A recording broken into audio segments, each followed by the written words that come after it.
Hello, Little Justice leaders. Welcome back. I am so excited for the conversation we have for you today. For those of you who don't know, I'm Shelby. I'm the creator of Little Justice Leaders.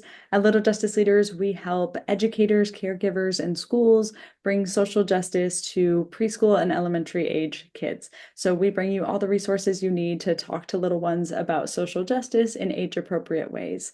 I am really, really excited for the conversation that we're having today. We're going to be talking about how to support our neurodivergent learners. And we have a special guest, Monica Peterson, who's an expert on this topic. And Monica is going to be sharing so much wisdom and insight on supporting neurodivergent youth. So, Monica is a mom, an educator, an entrepreneur, and the author of the children's book Be Inclusive, which we'll be talking about later. It's an incredible book, so you'll definitely want to check that out. So, welcome, Monica. Thank you so much for being here.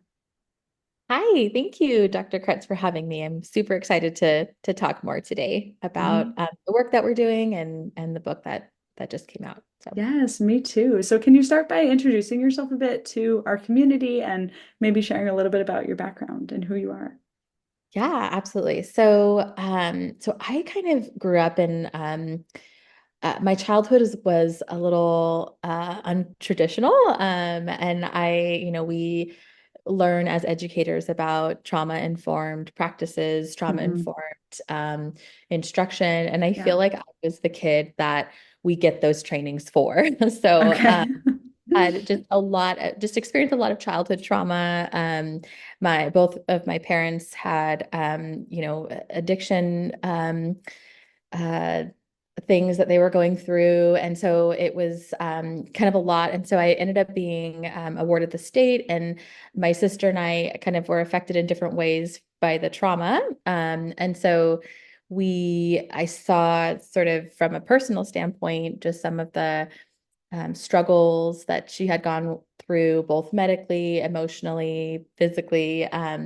And so I sort of wanted to get into the field of just a way to help others, a way to help children that maybe were in similar, situations and similar backgrounds as me and my sister was. And so I decided out of high school to major in psychology because I thought that might be the best way to kind of understand brain differences and how, our environment and our conditions can sort of impact our psychological state and well-being. And so majored in psychology right after I got my bachelor's. There's a program called Teach for America. I don't know if you've heard of it, but Yes, I'm familiar with it. okay, it's all over the country. They place Hmm. in various different schools, and so I thought that that was a good way out of college to sort of, get some experience and kind of see the world and see some of the concepts that I had learned in college, kind of see it applied. And so I decided to join Teach for America, was accepted, and I was placed in the highest, or I should say hardest to staff um, placement, which was middle school special education. So middle school special education was they had the hardest time staffing. And so Teach for America places you in some of these roles where they're harder to staff. And so I was like, yeah, let's do it. Why not? And I had known about special education and that field a little bit kind of on the personal side of things because my sister had developed, just kind of a lot of emotional uh, things that had impacted her learning. And so she was in special education programs, various different programs. And so I was like, yeah, let's do it. Let's see what this is all about. And so I learned a lot through just about education and specifically, sped law and how all of those things work. And then through that, I wanted to kind of further my education. So I got a master's in educational leadership. And then I also got a doctorate in organizational leadership, all from kind of the Bay Area in California. And just wanted to learn as much as I could so that I could have continue to have a bigger impact. And really my goal was to sort of give back and help kids like me and my sister who had kind of gone through some of these early childhood traumatic experiences. And so, yeah, so then from there, I kind of through life, I ended up in the Central Valley in California.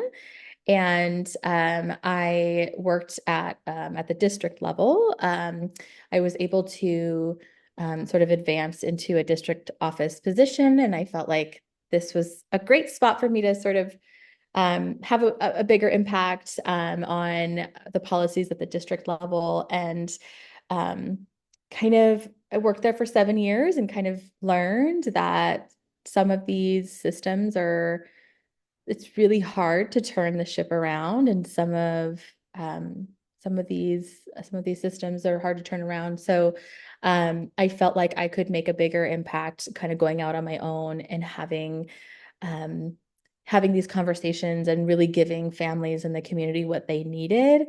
Um, outside of the school district, kind of not having that red tape. And so I ended up resigning from the district. And then I opened up a couple of companies that we specialize in supporting children who are neurodivergent. And we have an inclusive early learning center, which I'm super excited about. And then we also have a multidisciplinary service organization where we provide speech therapy, psychological services, academic tutoring, and early intervention. So stay busy doing that. And then super excited about the book that I just wrote. So Wow, that is amazing. Thank you so much for sharing about your journey. It sounds like you have so many like personal and professional experiences that have brought you to this point and really, just show like your knowledge and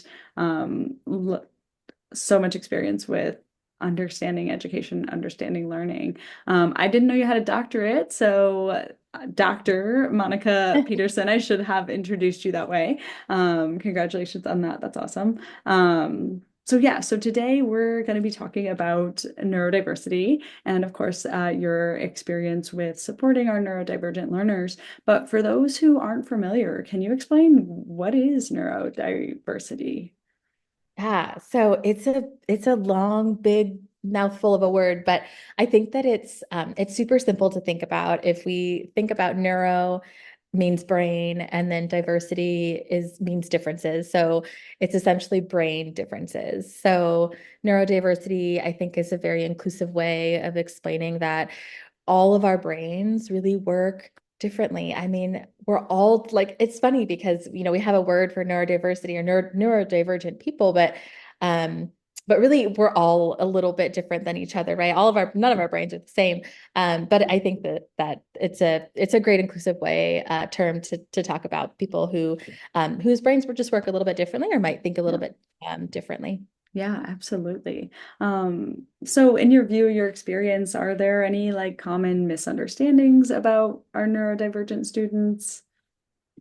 Yeah, I think that it is common to believe that neurodivergent students are not capable Mm, of living like a fulfilling, independent life. I think that we yeah. have a very limited view of, Hmm.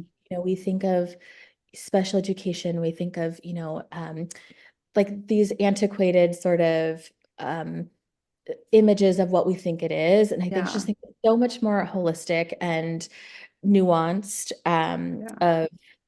of a concept. But I think that if you hear there are still some of our families even who believe that like they're not going to probably live an independent, Mm, fulfilling life. They're not yeah. going to be as capable, or they don't deserve as much of a voice or as much of a seat at the table. Yeah. Um, and I just think that that's such a shame. But Yeah. yeah, so I think that's the biggest misconception. There are so many different ways that you can be neurodiverse too. Yeah. So it's like, oh my gosh, I'm willing to bet that anyone that is listening to this is probably, encountered or, are friends with, have family members that are probably neurodiverse and Yeah. maybe they are themselves too. And so I think that, yeah, there's so much value to that they add. Yeah, absolutely. And so kind of on the flip side of that, what are some of the unique strengths that neurodivergent students might be bringing to a learning environment?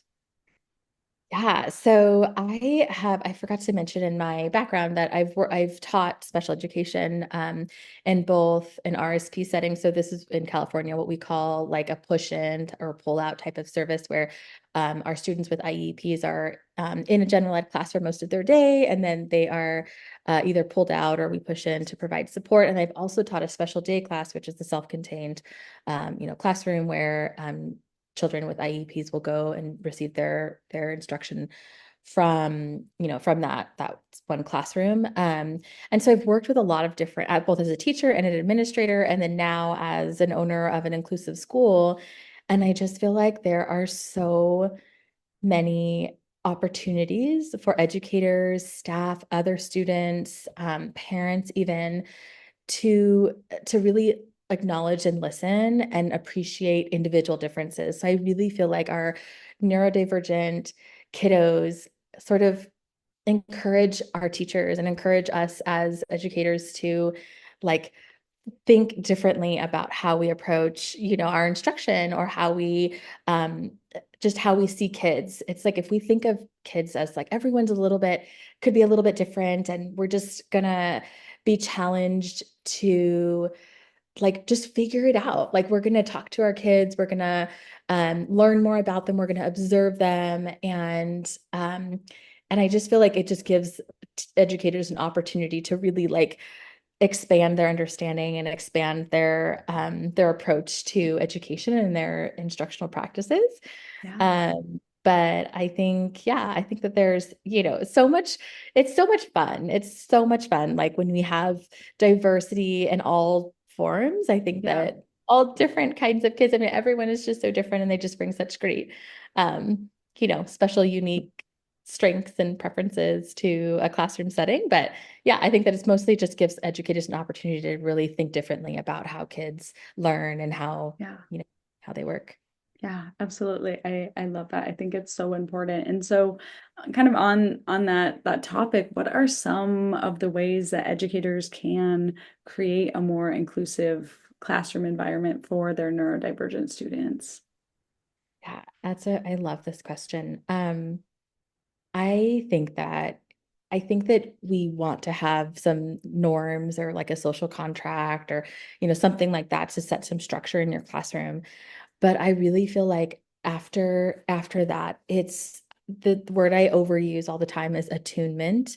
So really attuning to like who our kids are, how their brains work, listening and observing. I feel like observation, even when we're talking about kiddos that are limited, they have limited verbal skills, maybe they they do the same kind of patterns every day and you can really sort of attune to that and learn from that. And then there are other kids who, if you have a conversation with them, get to know them, you can learn a lot from them, in that way. But I think that even so, we have an inclusive preschool program, and one of our teachers, she is so tuned in to her students, and about half of our class, they have a delay in their communication skills, and so she is really, really good at just knowing how they behave and why they behave the way they do because she spent so much time just observing them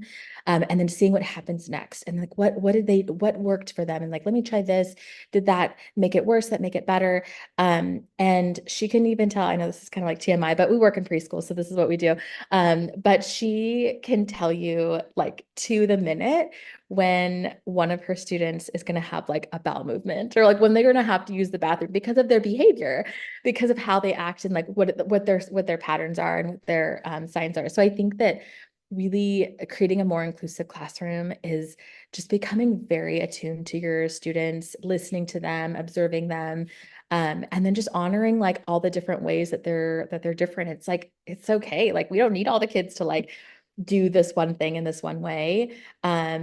And I think that like really just appreciating that like everyone's going to be a little bit different and it's okay, and just kind of continuously like observing and trying and learning, I think is the best strategy that I have. There's so many like evidence-based practices and things that I could rattle off, but you can read up on those. But I think that if a teacher or educator does not have the skill of really like appreciating that a child's brain works differently, we're going to figure it out. We're going to like learn and we're going to observe and we're going to listen. Mm. Um, I just feel like that it's going to be really, really hard to give that student what they need if we don't have that. Yeah, absolutely. I think that that's so important and such a good reminder. And really, hopefully what we're doing and trying to do for all of our students, right, is being attuned to their needs, to who they are as a human. Um, so on the flip side of that, when we're thinking about parents and caregivers, how can caregivers work with educators to make sure that their neurodivergent child's needs are being met at their school? Yeah, so that's this. I talked to a lot of parents.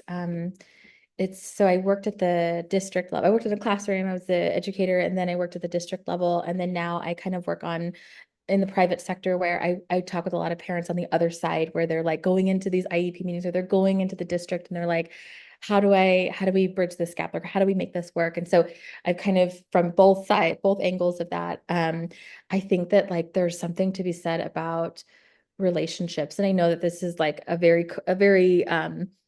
broad answer, but I feel like if we build relationships and partnerships with the staff at our children's school, with the principal, with just all of anybody who's involved in the team, I feel like they will learn what your goals are for your child. They'll learn what your like even like what your culture is like, what is going on in your home, what's important to you. And I think that that happens through a relationship. I also feel like, you know, if we kind of, I think that it can be very us versus them sometimes. I mean, hopefully it doesn't happen very often, but sometimes it can be very us versus them. And I think that if we like I said, if we build those relationships, we'll start to see that that we have more in common. We have probably similar goals and similar interests and similar strengths. And I just feel like, it's just learning that about each other. So I would say, really kind of being friendly, understanding, but also like informative. Like this is what's important to me. These are my goals. I'd say when we're talking about children, neurodivergent children, you know, having some background in sped law in the IEP. I know that you're in a different state, but I think that we all kind of call it the same, similar things, but knowing what your state's, what your parent rights are in your state, I think that, having some knowledge of that going into some of these meetings is important. And there's lots of different ways that you can be educated on that. But yeah, I'd say that, you want to put everything in writing. Like you want to kind of cover your bases, but ultimately I think that building that relationship is where you're gonna get the furthest. Definitely, definitely. I think that that's so important for, again, like all areas of education is hopefully building strong relationships with the parent and caregiver community and families. So I love that advice, and I think that yeah, hopefully that is the way forward. When schools are thinking about, how to support and include neurodivergent students, maybe on kind of more of a school-wide level. How can schools build a stronger culture of acceptance and understanding for neurodivergent students?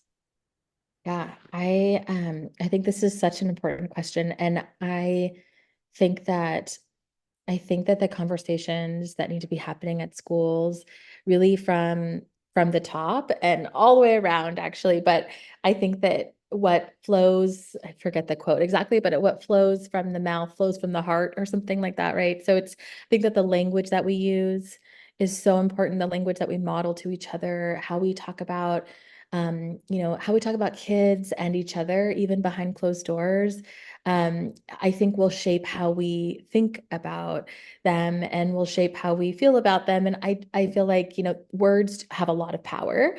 And I think that as a school, building that culture, and sometimes that is as simple as like changing how we talk and how we think about, the populations that we serve.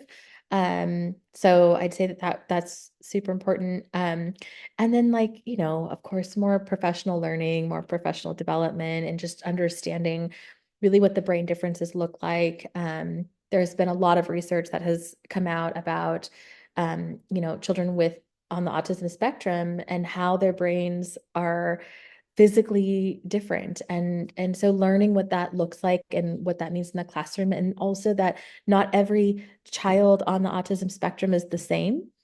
Sometimes it's like it's that attunement going back to like we need to observe this specific child as an individual person, and sort of and observe and learn and kind of take that in and then apply that to our practices.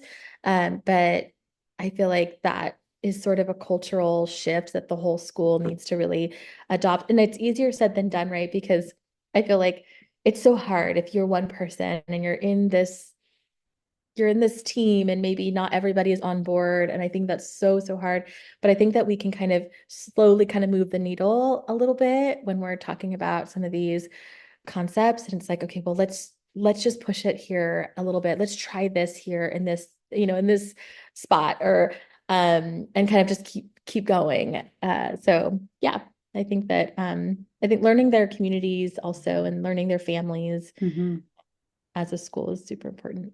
Yeah, absolutely. So it really is just this, individual child kind of support and attention and care while also like connecting to the broader community. Yeah. And Yeah, absolutely. I feel like there's so much to be said about like acknowledgement and mhm. appreciation for like that individual Yeah. human being. I mean, we are all so different. Yes, exactly, exactly. So you have published a book recently. So can you tell us about your book and yeah, just all the things? Yeah. Yeah. So I wrote Be Inclusive sort of out of, so I had been writing ideas down for years, and then out of like kind of out of the blue, my son comes home from school and he's in first grade at the time, and Yeah. he tells me about how there's a kiddo in his class, and he doesn't know like how to, he's like, yeah, he doesn't want to play with me. He doesn't Mm, want to talk to me. And he's like, I don't know, he just doesn't like me. It was just that yeah. like, just like, I don't know, like something like that kid just doesn't like me. And Yeah. so there were some of these assumptions that were already placed even among the children. And so I talked to him about, well, maybe like let's think about it from the other student's side, and like Yeah. maybe we don't know, maybe they don't know how, maybe Hmm. there's something like maybe that something happened, like we just need to approach with curiosity and like just understanding, and sometimes even as kids we were like they just don't like me, or they just don't want to be my friend. Yeah. um, and so we kind of talked a lot about how like everyone, even if they don't seem or appear, if you don't see them as wanting to be your friend, everybody wants a friend, everybody needs a friend, Yeah. everybody should be able to have a friend. And so I was like, that's already not true. Like, of Yeah. course, everybody needs a friend. I was like, but now we kind of have to get curious and think about like what's in the way. And I think that for our neurotypical kiddos, sometimes um sometimes the next best move for them is to be what's called a persistent friend. So like I Mhm. I told my son, I was like, just keep trying. Like Yeah. it's okay. Just keep going. Just keep trying. It's okay to be a persistent friend. Hmm. And so for our kiddos with autism, or our kiddos who struggle with social skills, Yeah. they want to have a friend. They are Yeah. thrilled. And sometimes they just don't know how yet. And they're Hmm. working on it, they're learning about how to be a friend, how to receive a friend. Yeah. Um, and so I think that, sometimes it's kind of on our other kiddos in the community to Hmm. like be a little bit more persistent and be Yeah. like, no, I'm gonna be your friend. I'm gonna be here. Tell me about the shirt you're wearing. Tell me about what you like to Yeah. do. Like it's like kind of being a little bit pushy, and that's okay. Of course, if there's some signs of distress, I would say like, back off a little bit, but I think that it's okay. And sometimes it's um, our families of neurodivergent kids that are the biggest advocates for inclusion. And they are the ones who can go into a space and look at an area and know exactly what's not inclusive and what is inclusive. And they're the ones who are fighting the good fight, right? They're like, they're advocating, they're doing the work. And in my mind, I'm like, I have two neurodivergent, neurotypical children. I'm a neurotypical person. And I'm like, why is it our families of neurodivergent kids that are burdened with having to fight all by themselves, you know?